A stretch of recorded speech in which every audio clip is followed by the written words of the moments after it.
I woke up gasping, my chest heaving as if I had been drowning.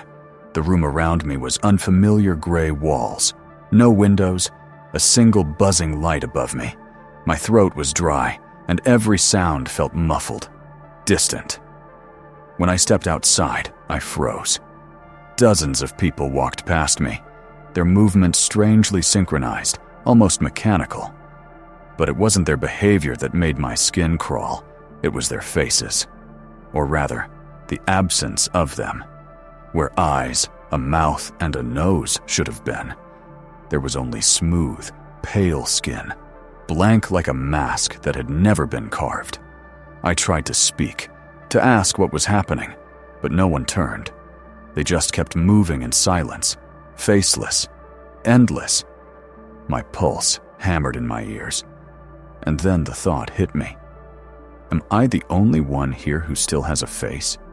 My life split into before and after that moment. And if you think this sounds impossible, subscribe now, because what I'm about to tell you is something no one else dares to reveal. The air outside was unnervingly still, as if the entire world held its breath. The street stretched forward like an empty stage, lined with tall gray buildings that looked identical, their surfaces so smooth they almost shimmered in the daylight. No signs, no names, no colors. Just concrete, stretching endlessly. At first glance, it resembled a normal city. Cars were parked in perfect rows, windows lined up neatly, traffic lights glowing red and green. But there were no sounds of engines, no birds in the sky, no hum of life. The silence pressed against me, heavy and unnatural.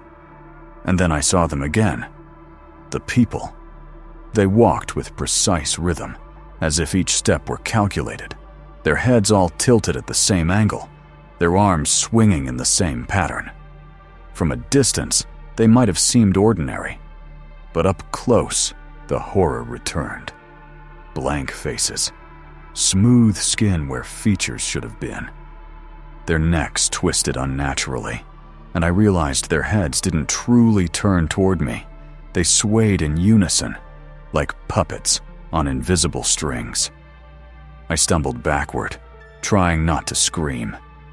My body was alive with adrenaline, urging me to run, but my mind was trapped in disbelief. How could this be real? I pressed myself against the wall of a building, hoping not to be noticed. But even then, I felt their attention, not with eyes, but something deeper. It was as if invisible beams of awareness scanned me, registering me, cataloging me. My skin prickled with the sensation of being dissected without a scalpel. One of them suddenly stopped mid-step. The entire flow of the crowd bent around this figure without hesitation, like water flowing around a stone. The faceless figure turned, or at least its head moved slightly in my direction. There were no eyes, yet I felt its gaze pierce straight into me. I held my breath, and then something even more impossible happened. Without moving its non-existent lips, I heard a whisper, not in the air inside my head. "You don't belong here." The voice was hollow, echoing, as if spoken from a cavern deep beneath the earth. My knees nearly buckled. I wanted to shout, to demand answers, but I couldn't move. The figure tilted its blank face once more, and then, as if nothing had happened, merged back into the rhythm of the crowd. The others hadn't stopped. They never reacted. They walked, perfectly synchronized, perfectly silent. My lungs burned. I realized I hadn't breathed in nearly a minute. I gasped for air, clutching my chest. The city didn't care. The people didn't care. It was as though I were the only real thing in a world of mannequins. But no, that voice had proven otherwise. They knew I was here. And then the thought came, cold and sharp. If they can speak into my head, they can hear what I'm thinking. My every thought, my every fear, suddenly felt exposed. naked. I clamped down hard, trying not to think at all, but the more I resisted, the louder my thoughts seemed. I started walking, forcing myself to blend in with the flow of faceless figures. My stride clumsy, too quick at first, then too slow.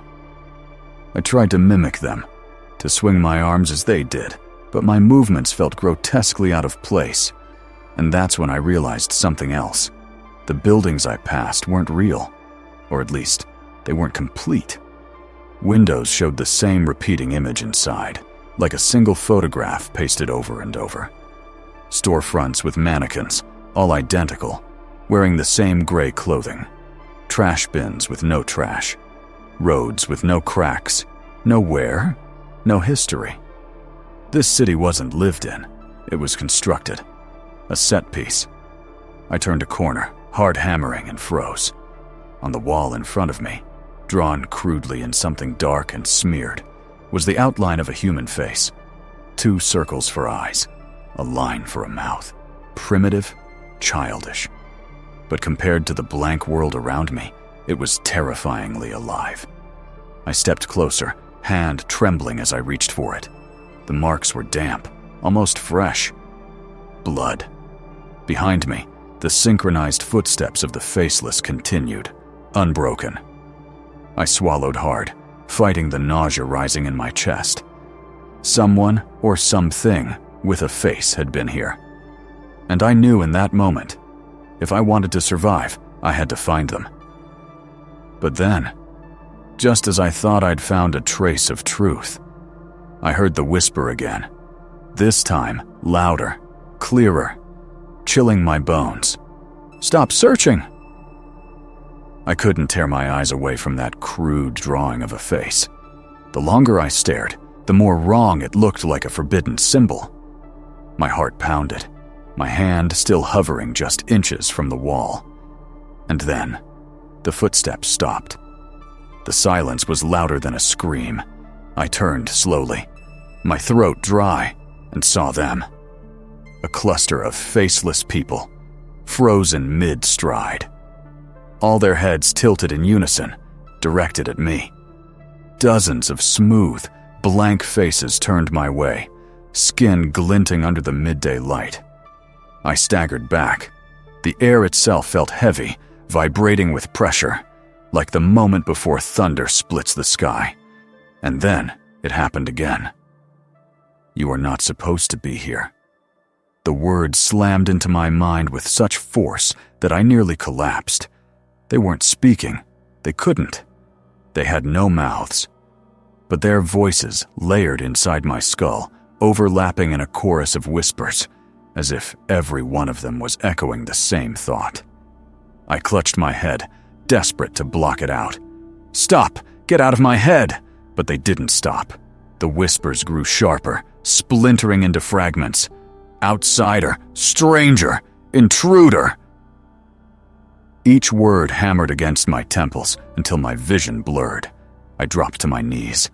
And then, just as suddenly, the noise stopped. One figure stepped forward from the crowd. It was taller than the rest, its movements more deliberate. The others remained perfectly still, like statues. This one leaned close to me, its faceless head lowering until I could feel the cold absence of breath on my skin. No mouth, no eyes, no nose. Yet I felt it studying me. Then, with terrifying clarity, a single voice filled my head. "You still carry it." I froze. Carry what? What did it mean? Before I could react, the figure raised its hand. Fingers, long, pale, unnaturally smooth. It reached for my face. Instinct roared to life. I shoved myself backwards, scrambling to my feet. "Stay away from me!" My voice echoed too loudly in the silent city. The figure didn't follow. Instead, the entire group turned away in perfect synchronization, resuming their mechanical walk as if nothing had happened. The streets filled again with the rhythm of their steps. I stood there, trembling, staring at the faceless crowd as it melted back into the flow of the city. My breathing was ragged, my chest tight. But something had changed. The moment that figure touched my thoughts, I had felt something else like static on a radio signal. Beneath their words, there was another voice, quieter, human, and it had whispered, "Help me." My legs shook as I forced myself to move. I had to know. Who had called out? Was there someone real hidden inside them? I wandered deeper into the city, each step carrying me past endless copies of the same lifeless buildings. Yet something about the rhythm of the crowd was shifting. Their movements weren't random. They pulsed together, a hive connected by a single will. I tested it. I stopped in the middle of the street. For a second, nothing happened. Then, all at once, every faceless figure within sight froze. My breath caught. Their heads tilted toward me, hundreds of blank faces aligning in perfect harmony. The pressure in my skull returned, sharper this time. "You are disrupting the pattern." I stumbled back, clutching my temples. Pattern? What pattern? But they didn't answer with words. Instead, the crowd began to move again, but now their steps matched mine. When I walked, they walked. When I stopped, they stopped. When I turned, they turned. It was like standing in the center of a mirror maze, my every movement replicated by thousands. Panic surged. I bolted, sprinting down a narrow street, lungs burning. The faceless didn't chase, they didn't need to. Their rhythm followed me no matter where I went. I darted into an alley, pressing myself against a wall, trying to hide. My heart hammered in my chest, loud enough I feared they could hear it. And then, a hand grabbed mine. I nearly screamed, but before I could, a voice, an actual voice, whispered into my ear, "Don't move. If you want to live, follow me." I turned sharply. It wasn't another faceless. It was a girl, and she had a face. Her eyes were wide, frantic, scanning the street as she pulled me into the shadows.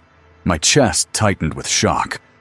Her face, her real, human face, was the most terrifyingly beautiful thing I had ever seen. She pulled me deeper into the maze of streets, but now the air itself felt different. Heavier, colder, almost metallic. Every step echoed strangely, as if we were descending into the belly of something alive. We stopped at the edge of a massive plaza. Unlike the rest of the city, which was a gray repetition of copy-pasted buildings, this place had purpose. At its center stood an enormous structure carved directly into the ground. A square pit with smooth stone walls, descending into shadow. "This is it," she whispered, her voice shaking. "The Forbidden Zone." I looked around. The faceless didn't come here. They marched around the plaza, circling its edges in eerie silence, but none of them dared approach the pit. She led me down a narrow stairwell carved into the stone. The deeper we went, the colder it became, until every breath formed mist in the air. The light above faded, replaced by a faint glow seeping from cracks in the walls. Pale, unnatural, almost biological. The stairwell opened into a vast underground chamber. My stomach lurched. Rows upon rows of massive glass capsules stretched out in perfect formation, disappearing into the shadows. Inside each one floated a human body, faces intact, eyes closed, suspended in thick liquid that shimmered under the pale glow. Their skin was pale, almost translucent, as if drained of life. I stumbled forward, pressing my hand against the nearest capsule. The person inside, a man in his 30s, dressed in tattered clothing, looked almost asleep. His face slack, his lips slightly parted. But then, his eyes twitched beneath closed lids. He was dreaming. "They're still alive," I whispered. The girl's expression was grim. Alive, but not free. "These are the originals, the ones they copied. Their faces. Stolen. Their lives. Duplicated." I felt bile rising in my throat. So those things out there, the faceless, they're just Shells, she finished. Shells walking borrowed lives. My knees weakened. The truth was more horrifying than I'd imagined. A whole city of puppets, while the real people, thousands of them, were trapped here, their essence drained. And then, from deeper in the chamber, came a sound. A low, vibrating hum, mechanical, steady, like the pulse of a colossal heart. The girl's face went pale. We shouldn't be here. But something pulled me forward, past the rows of capsules, past the lifeless dreamers toward the source of the sound. The floor trembled beneath my feet. At the center of the chamber was a massive stone arch, lined with cables that pulsed faintly with light. Beneath the arch, a pool of dark liquid rippled as if breathing, and next to it stood a group of faceless figures. Unlike the ones above, these didn't march. They stood still, guarding the arch. Their blank heads tilted in unison as we approached. One of them stepped forward. The whispers erupted in my mind again, louder than ever. You see what you should not see. I clutched my skull, falling to my knees. My vision blurred. The capsules around me seemed to shake. The faces inside pressing against the glass, mouths opening in silent screams. The girl yanked me back, desperation in her eyes. Run! Before they make you one of them! But even as she dragged me toward the stairs, I looked back. For just a moment, in the reflection of a capsule, I saw my own face, and it was fading. We burst out of the stairwell, gasping for air, as if the surface could cleanse the horror we had just witnessed.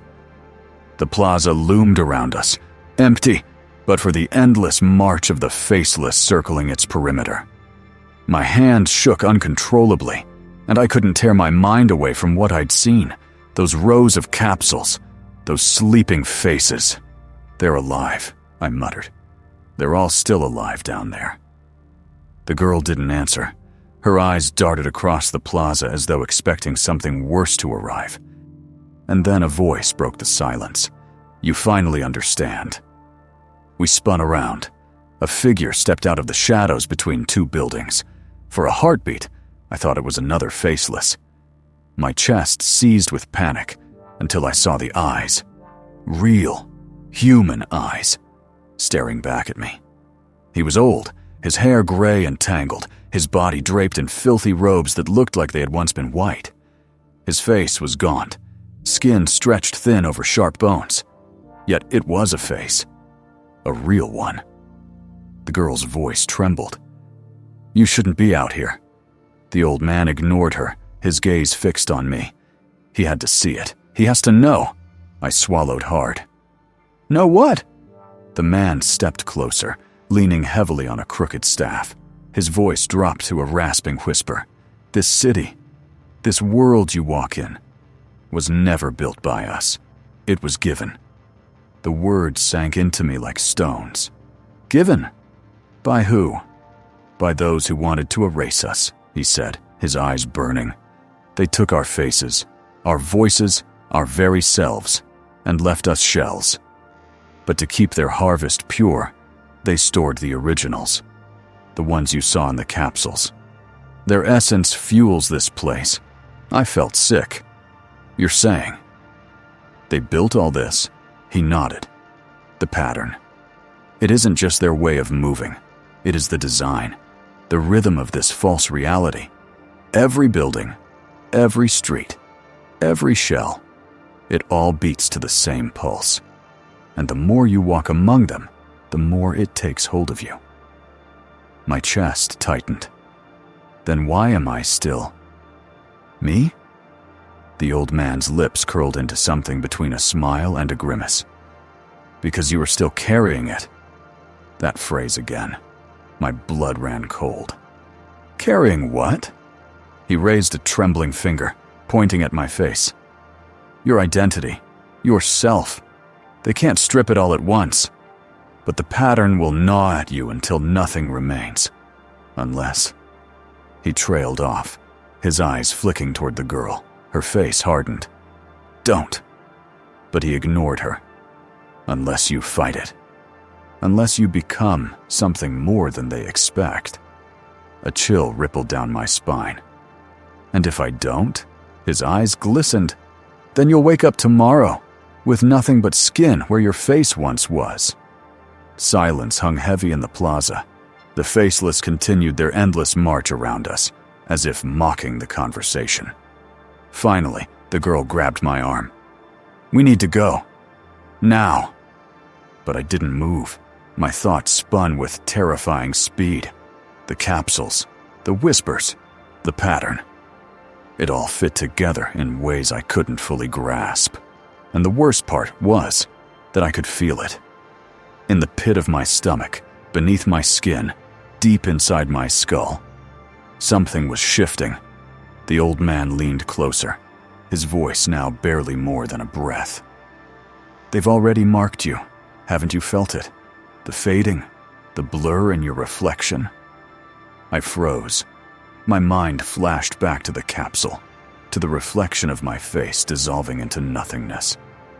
Yes, I whispered. His eyes locked onto mine, fierce and unrelenting.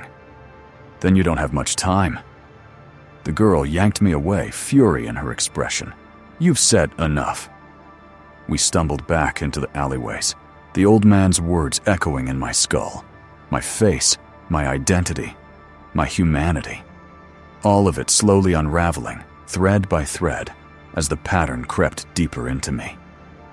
And for the first time since I'd woken up in this nightmare, I realized something worse than death awaited me, becoming one of them. The girl dragged me through the twisting alleys, her grip like iron. My legs stumbled, my lungs burned, but I didn't resist. The old man's words still echoed inside me. You don't have much time. Every time we turned a corner, I expected the faceless to be waiting, and in a way, they were. No matter where we ran, the synchronized rhythm of their steps followed us. The pattern pulsed through the streets, through the walls, through the very air, a constant reminder that there was nowhere truly safe. I risked a glance at a shattered piece of glass lying in the gutter. My reflection stared back and my stomach dropped. The edges of my face blurred, as if someone had smudged the glass. My mouth looked faded, my eyes dim. I touched my cheek in panic, but my fingers felt skin, not absence. The reflection, however, told a different story. The girl noticed. Her voice broke. It's starting. No, I whispered. Not me. Not yet. But the fear in her eyes told me otherwise. We stumbled into a wide street, wider than any before. The buildings here towered higher, their windows stretching into the sky like endless mirrors. Every surface reflected me 100 times, and in each one, my face was less than whole. The whispers returned, filling my skull with static. Join the pattern, join us. I screamed, clutching my head. The world tilted. The faceless emerged from side streets and alleys, flooding into the boulevard. Their steps thundered in perfect unison, echoing like a drumbeat inside my bones. Dozens, hundreds, an army of blank skin and mechanical rhythm. The girl pulled me toward a side passage, but the crowd shifted instantly, blocking every exit. They weren't chasing, they didn't need to. They were herding us, pushing us toward the heart of the street. And then the ground shook. The pavement cracked open ahead of us, splitting down the center. A massive stone gate rose from beneath the earth, lined with pulsating symbols that glowed faintly. The air hummed with power, the same vibration I had felt underground near the capsules. The girl gasped. They're opening it. I didn't understand. Opening what? Her face was pale. The core, the place where the pattern begins. The faceless closed in, their movements eerily calm. No one rushed. No one ran.